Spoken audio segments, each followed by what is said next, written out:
We will go to our second speaker this morning and the last before the break and the lunchtime, Dr. Günter STEMBERGER from Vienna University. He's Professor Emeritus since 2009. He worked at the Institute of Jewish Studies of the University of Vienna, where he habilitated in 1974, and he was appointed full professor in 1977.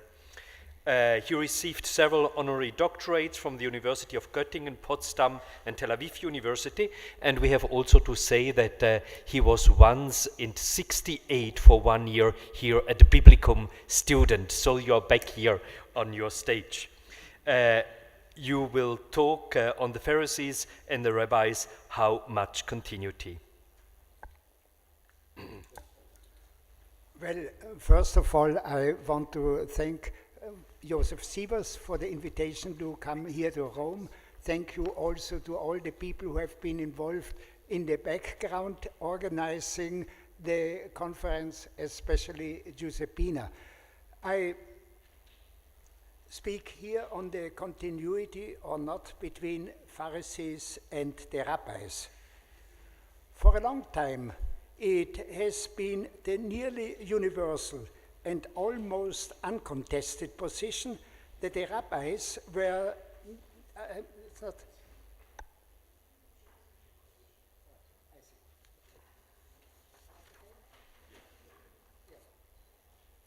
long time it has been No.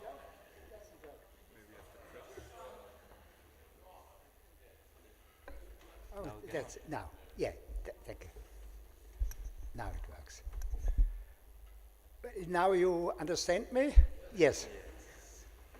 For a long time it has been the nearly uncontested position that the rabbis were the direct outgrowth of the Pharisaic movement after the destruction of Jerusalem in 70, just under a new name. One therefore traditionally speaks of the Pharisaic rabbinic Judaism.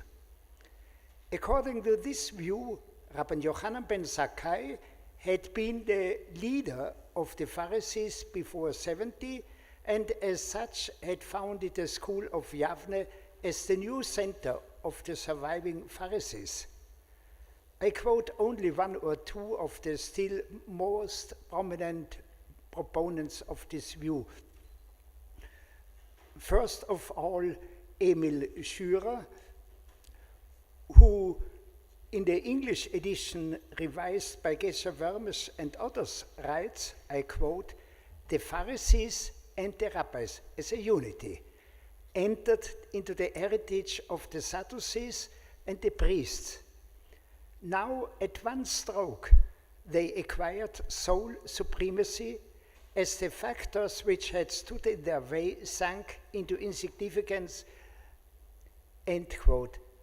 While other parts of Schürer's history have been thoroughly revised in the English edition in the early 70s of past century, this section has been taken over without any change, probably because the revisers thought that they were still valid.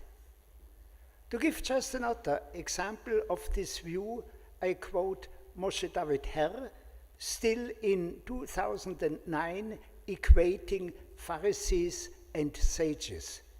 I quote, "The ensuing vacuum after 70 was filled by the sages previously called Pharisees by their adversaries.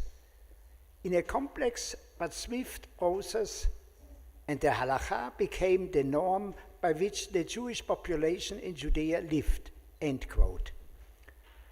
By now, most historians of ancient Judaism no longer maintain this equation Pharisees-rabbis.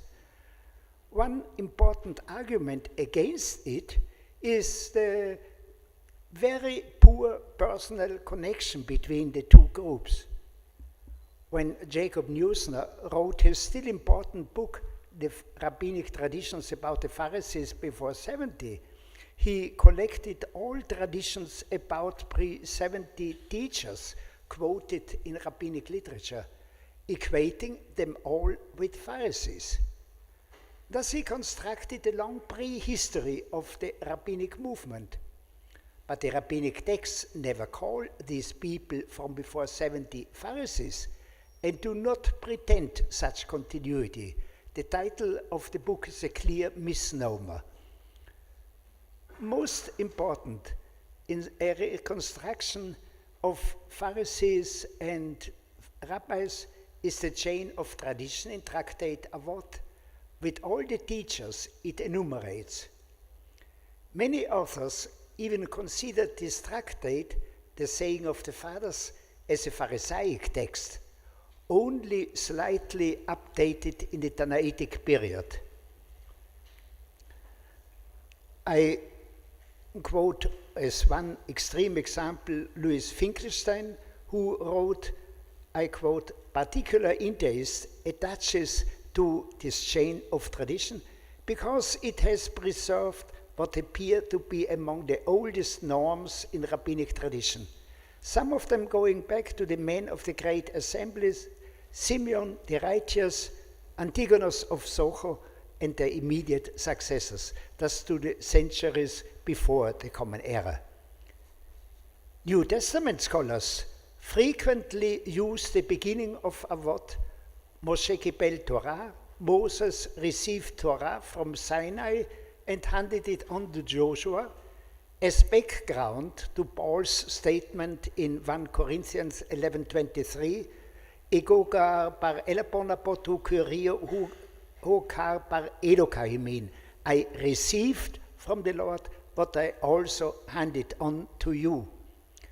And they regard the terminology as characteristic of the Pharisees, to whom they attribute the Tractate Avot, or at least its introductory chain of tradition. But the terminology Kibel Masar is hardly ever used in rabbinic texts apart from Avot for the reception and transmission of the Torah or of tradition as such, and thus can hardly serve as evidence for its Pharisaic origin. As to personal continuity between Pharisees and rabbis, we have only one rabbi whose father and grandfather are attested as leading Pharisees, Rabban Gamaliel of Yavne. In Acts 22:3, Paul is quoted as saying that he was brought up in this city at the feet of Gamaliel, educated strictly according to our ancestral law. In Acts 5:34, this same Gamaliel is identified as a Pharisee, a teacher of the law, respected by all people. The son of this Gamaliel mentioned in the New Testament is Shimon, who is mentioned by Josephus as one of the leading citizens of Jerusalem during the war against Rome, but only in his later vita he calls Simeon a Pharisee. He says, this Simon was a native of Jerusalem, of a very illustrious family, and of the sect of the Pharisees, who have the reputation of being unrivaled experts in their country's law. Rabban Gamaliel of Yavne is the only explicit link between Pharisees and early rabbis, but never called a Pharisee himself. Another person whose Pharisaic identity is frequently taken for granted is the founder of the school of Yavne, Rabban Yochanan ben Zakkai. But this assumption is simply based on the thesis of a direct continuity between the two movements. No rabbinic text ever calls Yochanan a Pharisee. Mishnah Yadayim 4:6 even seems to run counter to this assumption, as it says, Rabban Yochanan ben Zakkai says to the Sadducees, have we not more against the Pharisees, but this alone, the discussion about the impurity of scriptures. At least rhetorically, Johanan here sides with the Sadducees against the Pharisees. Of the earlier members of the chain of tradition, I mention only Hillel, who together with his companion Shammai is normally considered to have been a Pharisee. The schools named after them, the houses of Hillel and Shammai, are generally regarded as the two main directions of the Pharisees before 70. As to Hillel, the best known Jewish teacher of the century before the destruction of the temple, we have to state that he is mentioned exclusively in the rabbinic literature. Only late rabbinic texts, as a patristic text, most prominently Jerome, know his name. Josephus never mentions him, nor do early Christian texts. If we consider that Josephus mentions at least a few Pharisaic teachers by name, it is very strange that the most prominent teacher of his time could be passed over in silence. Therefore, some even doubt his historicity. Prominent among the Pharisees mentioned by Josephus is Pollio. He quotes as a Pharisee who, together with Shammai's, his students, were particularly honored by Herod, for when Jerusalem was besieged, these men advised the citizens to admit Herod, and now they received the reward for this. This Pollio is frequently identified with Abtalion of the chain of transmission, who together with Shammai in Avot 1 are the pair from whom Hillel and Shammai received. Shammai's would be Shemaiah, or if he was Pollio's student, as Josephus writes, he would be Hillel's colleague Shammai. One would be very careful not to identify teachers with Pharisees only on the basis of their agenda or of their form of argumentation. I quote just one example from the Tosefta, Negaim 1:16. A priest who declared a person, pure person, impure, or an impure person pure, and he must check the spot at the end of the week, even though he declared the impure to be impure and poor to be pure, he has done nothing at all. With regard to impurity, it says, he is impure, and the priest will declare him impure. And with regard to purity, it says, he is pure, and the priest will declare him pure. And this is one of the matters concerning which Hillel came up from Babylonia. End quote. Kanner Werman, whose translation I quoted, reads the passage as evidence, I quote, that the Tosefta adopts a second temple figure, Hillel, about whom we have no historical knowledge, into the Pharisaic camp. End quote. She bases her interpretation on an essay by Daniel Schwartz, who understands it in the context of the priestly Pharisaic dispute over the authority to rule in the case of leprosy. The Tosefta considers the priest's ruling as purely ceremonial and does so without directly quoting the biblical proof text, but merely paraphrasing it, thus on the basis of oral tradition. Daniel Schwartz, however, is much more careful. He adds a question mark to his suggested equation of sages and priests with Pharisees and Sadducees, keeping apart the possible historical background from its rabbinic rendering. He bases his suggested interpretation on the fact that in the Tosefta passage, Hillel argues from tradition and not with precise biblical quotations. The Tosefta passage does not neglect the biblical basis. It only presents it in a paraphrase and not as an exact quotation. But an argument on the basis of a biblical paraphrase is not exactly the same as an argument from tradition. And even as such, it would not be an exclusive characteristic of the Pharisees. I at least do not see how this Tosefta passage places Hillel into the Pharisaic camp. As a matter of fact, early rabbinic texts rarely mention Pharisees by name. As is well known, not all rabbinic texts that mention proshin refer to Pharisees. A parush may simply be an abstemious person, as in Mishnah Sutta 3:4.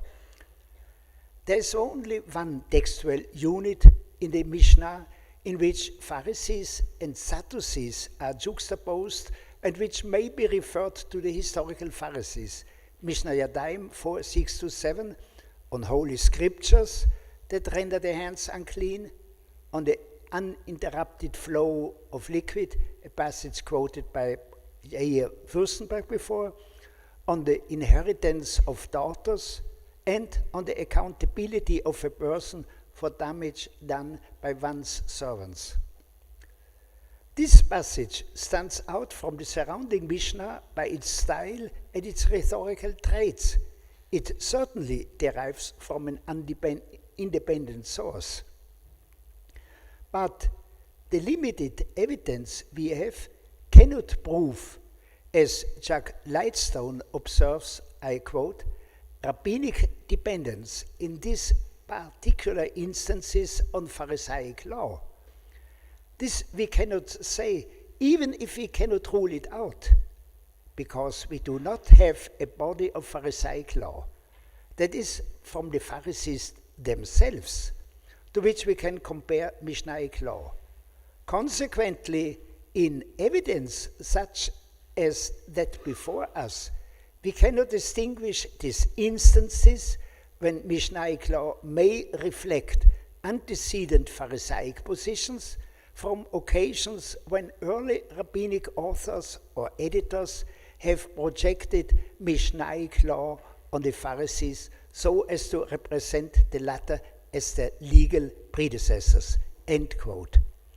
I agree with Jack Lightstone, although I hesitate to generalize the possibility that the redactor wanted to represent the Pharisees as the legal predecessors of the early rabbis.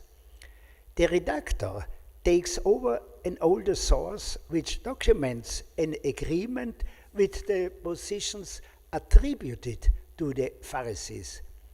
If they were specifically Pharisaic positions, we cannot know.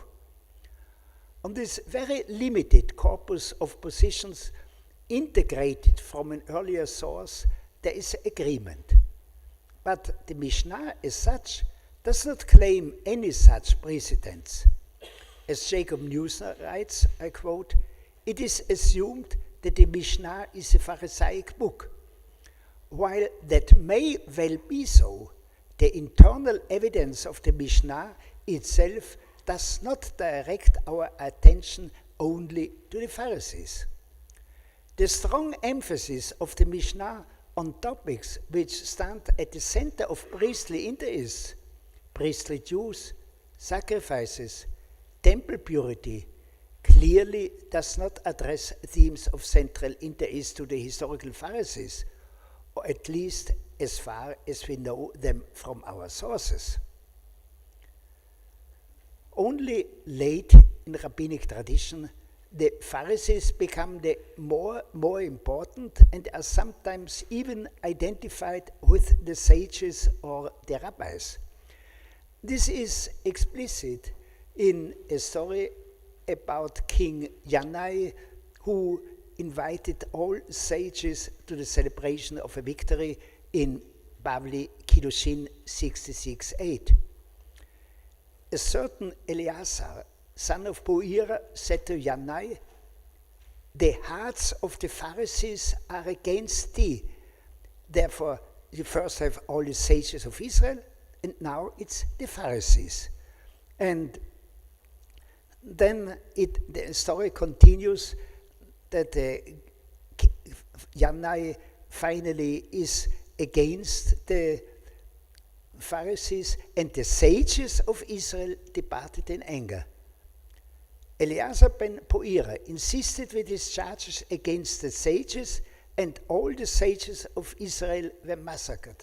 In this passage, which has been studied in much detail by Verit Noam recently, you find a constant switch between sages and Pharisees. Therefore, you have a clear identification of them.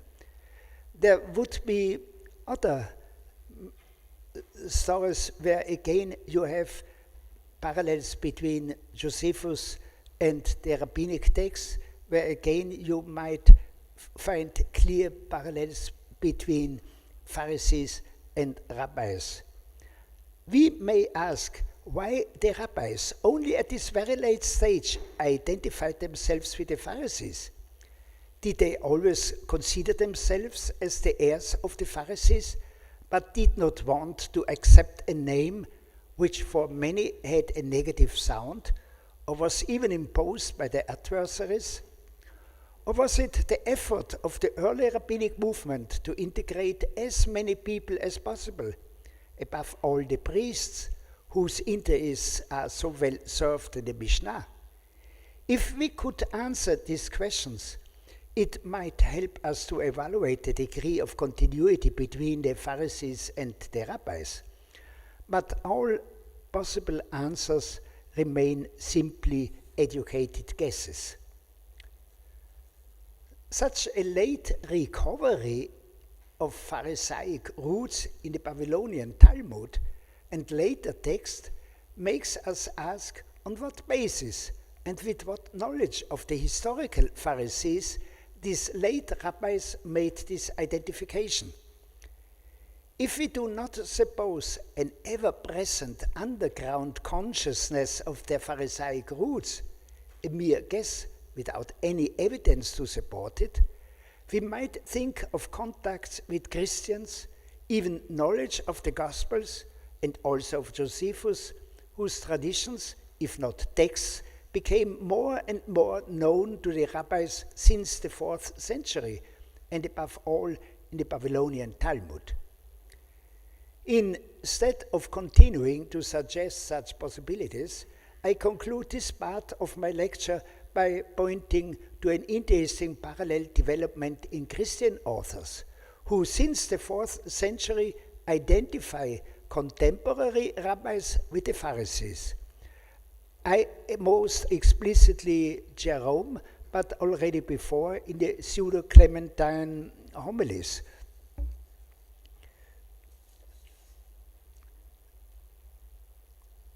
Annette Yoshiko-Reed, who has studied especially the parallels in the Pseudo-Clementines, sums up her research, I quote, "Here Pharisees are no longer a relic of Judaism's sectarian past.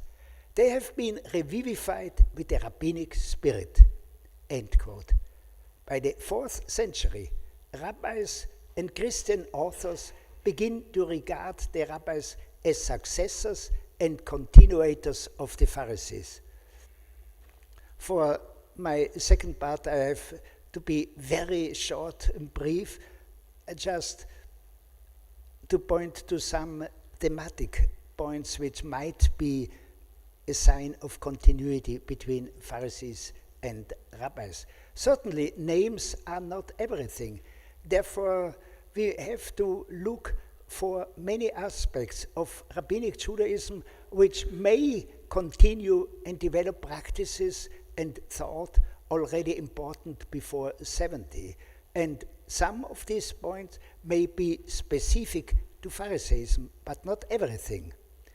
First of all, I should mention the synagogue, which frequently has been called a Pharisaic institution, for example, Martin Hengel, based on texts as Matthew 23:2 and other gospel texts where it says that the Pharisees loved to have the first seats in the synagogue. But as Lee Levine writes, I quote, many have characterized the synagogue as a Pharisaic institution that emerged in response to the Sadducean-run temple. However, the Pharisees had little or nothing to do with the early synagogue, and there is not one shred of evidence pointing to such a connection. No references associate the early Pharisees with the synagogue, nor is there anything in the early synagogue liturgy that is particularly Pharisaic.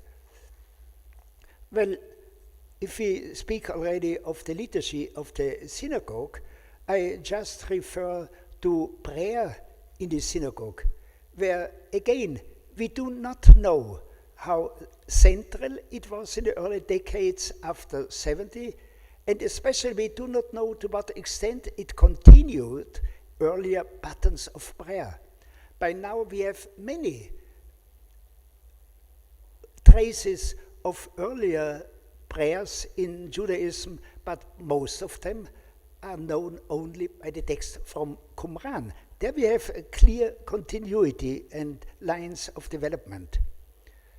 Another point would be the text of the Bible and its interpretation. The central element in the liturgy of the synagogue is and always has been the reading of Scripture. The biblical text is the Masoretic text in rabbinic writings, whether the numerous passages which depart from it, especially in manuscripts, are simply scribal mistakes, loose quotations from memory, or remnants of other textual traditions. Some authors attribute this predilection for the Masoretic text to Pharisaic tradition, without claiming that the text form as such is of Pharisaic origin. Emmanuel Doff, for example, admits this possibility as he writes of the Proto-Masoretic text that it might have been preferred by a central stream in Judaism, in parentheses he writes, the Pharisees, ? Since, I quote again, it contains a carefully transmitted text which is well documented in a large number of copies, and since it is reflected in the rabbinic literature as well as in the Targumim, it may be surmised that it originated in the spiritual and authoritative center of Judaism, later to be known as that of the Pharisees, possibly in temple circles. Well, there's no time also to enter into details of this whole presentation. I just want to point out that many authors also think that there are close parallels and lines of continuity between the methods of interpretation of the biblical text and rabbinic hermeneutics. Here again, there are many problems when we want to find out the real continuity between Pharisaic and rabbinic interpretation. You certainly find quite a number of parallels between forms of biblical interpretation in the Second Temple period, but that it is not automatically Pharisaic. Well, to come to the end, I would have to point to parallels between oral tradition and oral Torah. Here again, I would say there is quite a difference between the paradosis Dom Patron in the Second Temple tradition and oral Torah in rabbinic texts. It is quite a difference to refer to traditions of the elders and on the other side to refer to an oral Torah which has been revealed on Sinai together with the written Torah. That's a completely different conception. We might also state that oral traditions were not at all specific to the Pharisees. Even the Sadducees had to have oral traditions if we associate them with the temple and its cult. You could never carry on the sacrificial cult in the temple based only on the texts which you find in the Bible. You always need some extra traditions. Well, as to religious practice and halakha, there is no time left to speak about it. We have heard already in the lectures by Yair Fürstenberg and yesterday by Verit Noam on many aspects of it. I would say here again, there is quite a lot of continuity between the Second Temple and rabbinic texts, but again, it's always a question how far we can relate these continuities specifically to the Pharisees. Well, let's come to an end. My paper may have left the impression that I minimize the points of contact between Pharisees and rabbis. This impression is due to the fact that I want to critically analyze the still widespread idea of a Pharisaic rabbinic Judaism and to limit myself to what we really can demonstrate. This leads to a minimalistic presentation. But this is not to say that there was no continuity between Pharisees and rabbis. Against the simplistic notion of a Pharisaic rabbinic Judaism, one has to see which points of contact really can be demonstrated. The rabbis after 70 did not create ex nihilo a completely new religious system. There is much continuity between the Second Temple and the rabbinic movement, although we have to be careful in the evaluation of these points of contact. Much looks alike, but is not the same.